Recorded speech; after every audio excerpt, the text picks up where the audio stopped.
au niveau de la fonction publique il y a un ratio communautaire bi nga xam ne daf ñu obligé ñu respecter la masse salariale de la fonction publique rapportée au PIB warul dépasse 35%. oui Djibril Bey mu ngi ko doon wax un jour ci plateau. léegi ñun état Sénégal am na salaire yu bëri yu muy fay yoo xam ne dugg ci ratio boobu. état Sénégal ñëpp ñi nga xam ne ay contractuels lañ yi muy fay pourtant salaire la mais solde fayu ko dañ lay fay par billettage wala ñu fayal sa biir structure hôpitaux yi ñenn ñu bëri ñuy fay yoo xam ne c'est des charges de personnel en réalité mais charges yooyu qu'on considère comme salaire. dañ ko considérer comme des charges de fonctionnement. dañ koy reporter neneen en fait ci. loolu xanaa kon tam ay salaire caché la ak ay emploi caché dañ bàyyi caaxaan. état c'est très sérieux. Quelle sera l'étape suivante par rapport ak FMI parce que peut-être ñu bëri ñu ngi xaar en tout cas sénégalais ñu ngi xaar décaissement par rapport ak Fonds monétaire international. waaw loolu laa jàpp ni loolu pour man échec la sax en fait. ah bon. bu ñu demee bay toog di xaar FMI ñuy toog di déglu FMI balaa ñuy rencontré wu ñëpp di ko waxtaanee Sénégal mel ni on vit sur le rythme du FMI mais man lii ça me fait mal soxna Néné. mais on est obligé. non pas du tout FMI musul développer benn dëkk. FMI c'est pas un outil de développement. c'est pas une structure qui travaille pour le développement des pays FMI rôle am sax waroon na périmé bu yàgg. FMI waroon na tëj depuis 1976. bañ demee ba dindi accord Bretton Woods yi en 71 jëmmal ko en 1966 avec les accords de la Jamaïque FMI sa waroon jeex ndax son mandat il a échoué en réalité FMI s'est réinventé d'autres fonctions d'autres missions pour continuer exister am na dëkk yu bëri yoo xam ne dégluwuñu FMI am na dëkk yoo xam ne faalewuñu xaatu FMI ñu ngi doxal seen économie parce que une économie dëkk économie FMI doxalu ko. mais c'est que ñun yeggaguñu ci stade boobu parce que on a vu ce qui s'est passé ak FMI et pourtant ça s'est reflété un peu ci par rapport ak suñu économie. man mooy exemple bay joxe toujours dama ne voilà benn nit bi nga xam ne dañ ko woo ne ko kaay sa nijaay dafa génn àdduna donn nga kër waaye nijaay itam bàyyi na fi bor mu ne kër gi ñaata lay jar à peu près gaa ne ko kër gi moom mu ngi jar 5 millions. mu ne boru ñaata la fi sama nijaay bàyyi nga ne ko sa nijaay bàyyi na fi boru 2 millions mu daal d'accord ko damay jël parce que mu jël kër gi après fay bor gi moom mën na ko ba mu ñëwee ba jël kër gi ba signé papier yi naka ci nijaayam amul boru 2 millions nijaayam 20 millions la am bor mu toog di jooy te instant muy jooy ci biir kër gi benn tableau kese ci biir tableau bu nekk salle bi Picasso moo ko dessiné 100 millions lay jar. et y a des biens yoo xam ne benn bu nekk yi ay 15 millions lay jar lii 100 millions yi 50 millions yi 300 millions waaye kii cuune la moo tax mu toog ci biir kër gi xool jàpp ni moom bor bi dafa ëpp muy jooy te fekk il a plus de ressources que de dette dama ne état noonu la mel ñun dañoo am on a une dette bi nga xam ne waxuñ ñu ko woon dëgg la on a des ressources yoo xam ne tamit 2026 bii c'est la première année d'exploitation gazière du Sénégal c'est une année entière bu ñu nar a am léegi dans l'exploitation pétrolière du Sénégal on a d'autres ressources yoo xam ne ressources yooyu mais ay alal yu bëri la ñun dette bi c'est un épiphénomène pour man am une dette extraordinaire dans un pays des pays ont des ratios de dette yëpp 200%. Japon depuis des années ba ñuy jàng ba tey ñun économie ñu wax ko ñoom seen dette rapportée au PIB c'est à plus de 200%. Pourtant le pays ne se porte pas mal ils savent comment s'endetter moom laay woowee des dettes intelligentes moom mooy article bu samay bind des smart debt une dette doit être intelligente dette bi warul gàllankoor daf la war a ubbil waroo endetté wu pour fay ay bor wala ngay endetté wu pour fay ay salaire besoin de fonctionnement dette waru ko régler dette investissement la war a régler et il y a des normes yu bëri yi war a tëral pour mën a asseoir benn mix d'endettement bi nga xam ne mooy endettement bu lay jëriñ mais soxna ne ni man pour man wax ci dette caché wala révélé wala pour man c'est un faux débat pour man débat la bi xam ne amul solo li war a débat kay mooy naka la ñuy amee souveraineté waaw ba wax dëgg yàlla dëkk tubaab yi ay français naka la ñuy développer les PME parce que le secteur privé national aucun pays ne s'est développé j'ai l'habitude de le dire sans son secteur privé national ñun fii on a fait un plan de redressement sans woo secteur privé bi bañ defaree plan par lañ soog a woo secteur privé lañ kaay ñu toog waxtaan nga xam ne c'est pas sérieux nga xam ne kon secteur privé bi kon c'est pas une partie prenante tu fais un plan de redressement avant xanaa balaa nga koy def woo secteur privé bi woo syndicat yi woo ñëpp ñuy waxtaan ngeen accordé wu ba tënk nga présenté ko waaye présenté à la hâtive parce que yaa ngi bëgg neexal FMI donc vraiment man dama gëm ni sur la dette dañoo war a libérer le débat li koy libérer pour man le rapport Mazars dañ ko war a publier c'est état Sénégal la ko def quand l'état paye un cabinet ne ko defal ma un rapport defal ma audit de ma dette rapport boobu moo gën a exhaustif en réalité mais il faut mettre la disposition des Sénégalais comme ça wax bi jeex ku nekk xam di jàll ci leneen mais fii ñu ngi nëbb te suñ ko génnee woon Sénégal yëpp dañuy xam ne amul benn xaalis bu gars yi la dem sàcc ko yóbbu ko lekk ko sàcc nag musu fee ñàkk depuis Senghor ba tey am na ñuy sàcc te ba tey jii sàcc nga am corruption mu ngi am ba tey ku dem si tali bi xam ne corruption jugul si dëkk bi maanaam lëndëm ak pexe mais mënul ñàkk mais état Sénégal ni muy fonctionner président de la République sax bu jékki-jékki woon woowaa trésor lañ jox leen ma xaalis mais y a des mécanismes yu clairs mënuñu ko jox xaalis état Sénégal ñi mën a leb sax pour Sénégal bëriwuñ ñaar nit ñu mën a leb pour Sénégal kenn gis le ministre des finances moom mooy leb au nom du FMI ak ñoom Banque mondiale moom mooy signé kenn gis le ministre de l'économie et du plan sur les projets ñu wax les projets ak les garanties les dons nu ta sax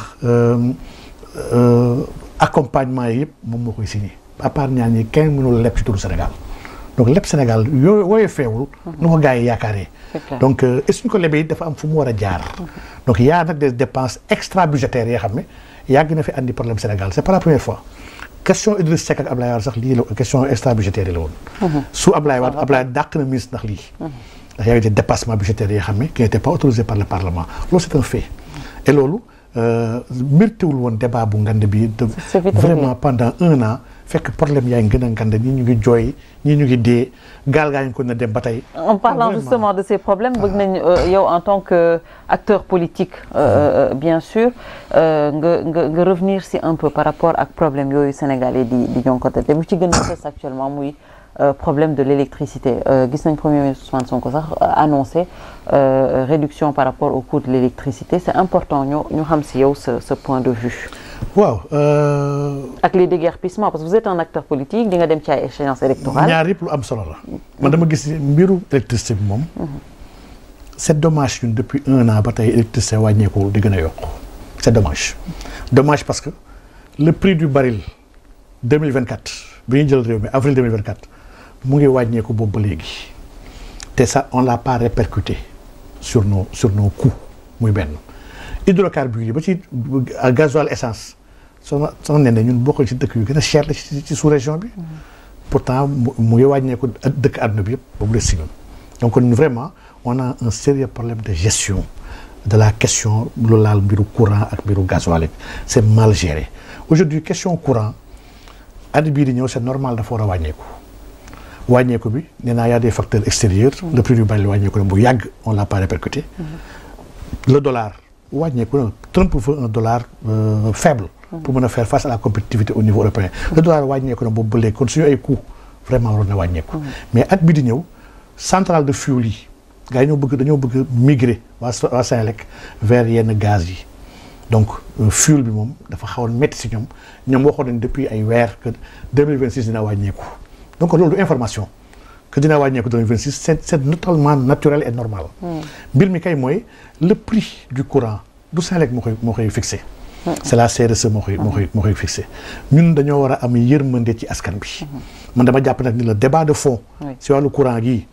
mooy auditer Senelec oui ñu bëri ñu ngi wax audit Senelec ils ont fait des investissements non audités ils ont porté beaucoup de projets yoo xam ne kenn xamu ci dara ils ont donné des marchés d'approvisionnement et de vente d'énergie yoo xam ne dans des nébuleuses yoo xam ne y a eu des audits internes et externes yoo xam ne Sénégalais yi ngeen xamu ci dara pour man au nom de la transparence on doit révéler audits yooyu nga xam ne sur la gestion de la Senelec recrutement abusif bi projet yu gars yi piloté même le coût de la construction de leur siège fii ci Kër Gorgui lépp ay nébuleuses la Senelec vraiment pour man Senelec moom c'est un repère bi xam ne repère du dóor la et lii daf fi yàgg c'est grave on doit dañ ci war a teg baaraam xool naka lay doxee régler solvabilité am ak rentabilité am après loolu nag ñu réorganiser organisation Senelec comme ni ñu organiser ndox bi ñoo dem ba xaar ko ut structure bi nga xam ne mooy SONES ak structure bi nga xam ne SDE ki ñu jox ko ne ko produire ndox bi rek yow kii jaayal et lii dafa mënoon tax ñi mën a am lisibilité sur la question de l'eau on doit l'avoir avec la Senelec on doit avoir un groupe un holding bi nga xam ne la production de l'énergie même les investissements c'est central yu Senelec waxum la def si at yi ñu weesu yëpp mais Senelec c'est des milliers de milliards moo fa dem de te ñun yëguñ ci dara si biir lu ñuy consommer ak lu ñuy fay man jàpp naa ne wax dëgg yàlla nag y a un problème au top management ndax waa Senelec ba régime bii di ñëw en 2024 dañoo kontaan di tàccu ñu si bëree patriote lañu ne alhamdulilah la gestion gabégique bu am fii dina dañ li xewoon Senelec moo xew caisse sécurité sociale CSS moo xewoon poste moo xewoon port moo xewoon dans toutes les structures yi nga xam ne dañ ko jëloon di ko politiser di ko foowee ak di lekk xaalis bi ñoom ñëpp doon tàccu di alhamdulilah bu gars yi ñëwee ça va changer ba gars yi ñëwee dara changé wul le top management de la Senelec dara soppeeku fa ñi fa nekkoon démb ñoo fa nekk ba tey ñu doon ànd ak ñoom bi tey démb ñoo yor lenge yi bi tey on l'a pas audité 4 ans yi mu def ci bopp Senelec on doit auditer ndax Senelec ça a brassé des milliers de milliards donc man jàpp naa ni question de fond la du woyofal bi kese woyofal beeg diisal beeg lépp la ñu war a xoolandoo man jàpp naa ni Senelec moom problème de fond on doit l'auditer et dañ ko war a teg ci yoon ndax Senelec tegul ci yoon c'est important au-delà de la Senelec bu mbiru déguerpissement yi rapidement voilà soxna ne loolu ñuy mettitlu la pour lan ñu koy mettitlu parce que amul kenn ku bañ réew mi ñu teg ko ci yoon kenn du ko bañ waaye balaa nga teg ci yoon soxna ne war nga joxe ay jumtukaay donc il faut savoir accompagner aider son peuple am na ñi nga xam ne ji nga le problème de Dakar ak anarchie bi am sur les voies publiques c'est un problème lié déjà à l'exode bi nga xam ne am na ñu bëri on n'a pas su les fixer dans les terroirs ñiy daw di ñëw Dakar ñooñ noonu bu ñu leen xool nii kese en tant que benn nit lañ bi nga xam ne ay kër lañ yor muy ñaar ñetteel ba c'est un problème lié même à l'aménagement du territoire fii à Dakar Dakar est mal aménagé waxuma sax la voie publique koñ yi kër yi sax ni ko defee ñun baaxul on a mis des habitations dans des zones yoo xam ne qui n'étaient pas faits pour être habitées des zones non édificantes c'est que dafa am anarchie dans la constitution te loolu mënuñu ko régler instant bi man gëm naa ni une des solutions te ñun suñu parti on réfléchit actuellement sur la délocalisation de la capitale de Dakar vers le centre am une nouvelle capitale nu désengorger déjà benn dina gën a woyofal nekk gi dina créer ay jumtukaay yu bees yi xam ne man gëm naa ni c'est là-bas qu'on doit y aller aujourd'hui ces jeunes là désœuvrés ñu fàtte war leen tànnal xaatal leen fi ñu war a yóbbu man gëm naa ni balaa ngay taxaw bu dee dëkk bi ñu redressé la ni ko doo ko tere liggéey lu muy def du yoon dëgg la ñu bëri lu ñu def du yoon mais essayons de les accompagner dans un plan bi nga xam ne même bu dee de 6 mois la ñu xaatal leen fi ñu war a dem du ñu war a def ni ñu ko war a defee ak état accompagner leen nga xam ne kenn du mer yàq du am mais aujourd'hui jékki-jékki dàq ñenn fenn ñu dem occuper feneen aujourd'hui on est en train de transférer les mêmes problèmes on déplace le problème donc vraiment problème boobu dàq ñenn kese ak yàq seen ay table réglé wu ko